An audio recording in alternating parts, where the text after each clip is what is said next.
there was a case in court that flowed it. Perhaps you can tell us what you think about that. Okay.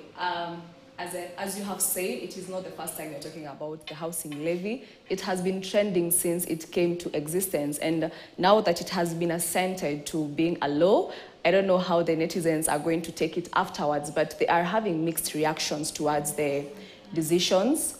And some of the netizens are saying that it is a good way, it is going to help develop the country, and especially instead of, the country has been working towards eradicating the slums, but they are saying that it is now a good way to not eradicate the slums, to eradicate the slums instead of elevating this, working on the slums. And they are also adding that it could help us get better housing in future. Well, other netizens beg to differ. They are saying that it is going to lower their wages, like you will be earning 40K, and by the time you're having your salary, it's going to be at 20 or something. So they are saying, some are saying it's a nice way, others are saying it's not going to work right for their salaries, that is.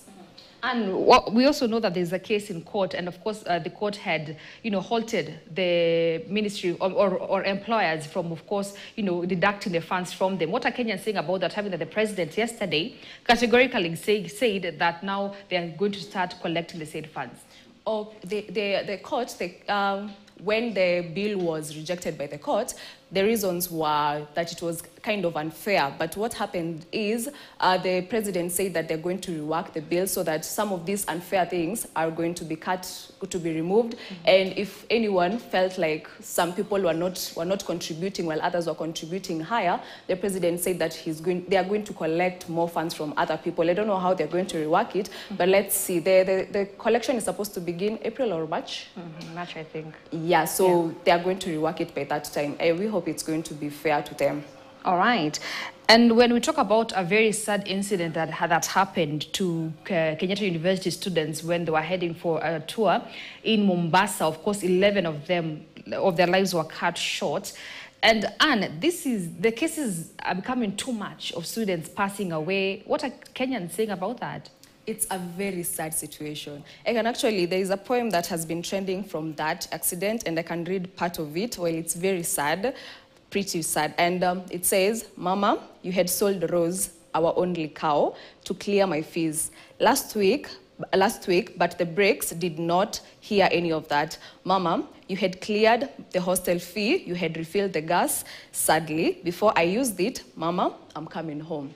It's very sad. And well, there has been a debate in the interwebs, and the debate is about, the debate is whether it is a case of reckless driving or unroadworthy vehicles. Well, the witnesses are saying that the driver was trying to overtake and he couldn't brake on time, so that was, netizens are saying that could be a case of reckless driving, while others are still saying unroadworthy vehicles are so many on these roads. Like, you will be in a vehicle and you can't even see the speed where you guys are going at. You can't even see the fuel mahali imefika because the dashboards are off. There are no lights.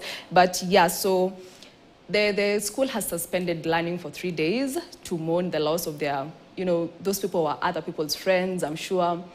You know how campus life is. You always have that group of friends or that one friend who is always there to hold you when you're down, and maybe someone has lost that person, so it's pretty sad for them. And the school also has a help desk for any parent or relative would feel like they want to reach out to the school to see if their kid was in the accident or anything. So if you feel like you haven't heard from your kid, kindly go and check. The school has a help desk. Yeah. All right, and speaking on how to tame the accidents that are, like I said earlier, they're beginning to be too much. That is Transport Cabinet Secretary Kipchumba Murkomen said that there's going to be mandatory retesting of PSV drivers. What are Kenyans saying about that as well?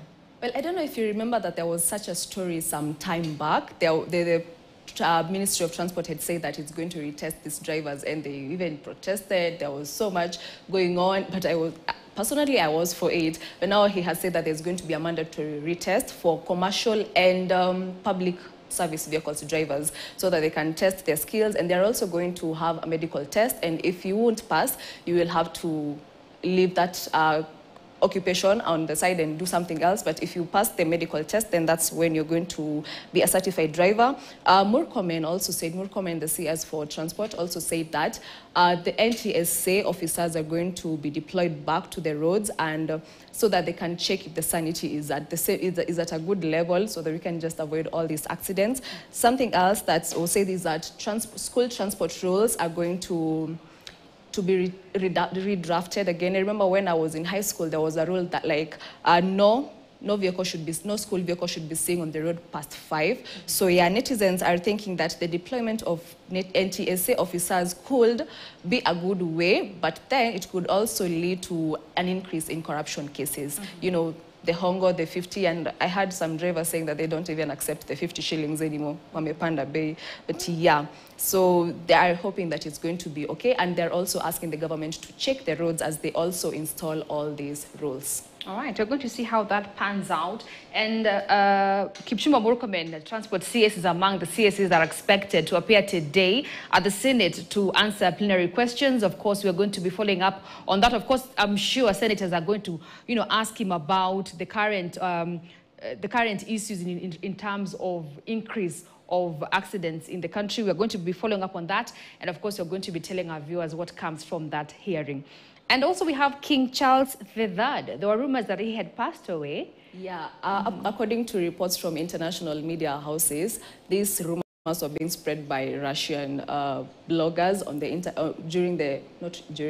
a Telegram, that social media platform, but they have cancelled those allegations because King Charles was seen leaving the palace, and a photo of him leaving was taken. So that was like proof of life. I'm still here, I'm not gone. But people should have noticed that BBC did not say anything about it, and yet it is the official media house in that state. So yeah, he is not dead. He's still under treatment.